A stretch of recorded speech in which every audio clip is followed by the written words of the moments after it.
Abi, saya mengidam nak makan telur, Abi. Saya mengidam. Apa saya cakap ni?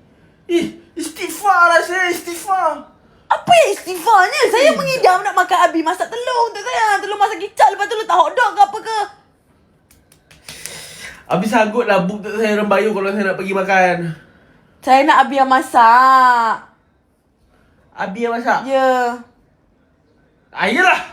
Macam mana nak potong telur ni dengan hotdog ni? Abi tak pandai. Apa yang... Selalu saya yang masak, bukan Abi.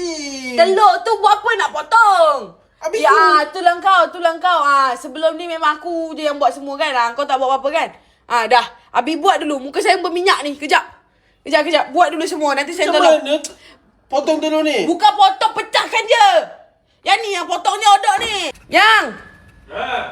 Siap belum, Yang? Sabarlah. Sabarlah.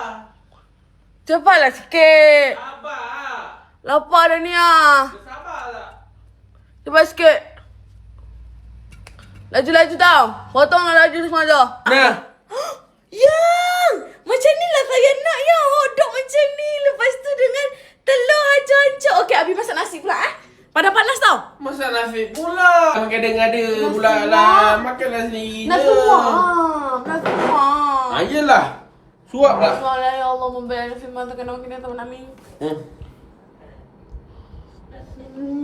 Dok menjadi. Besok masak apa pula? Telur.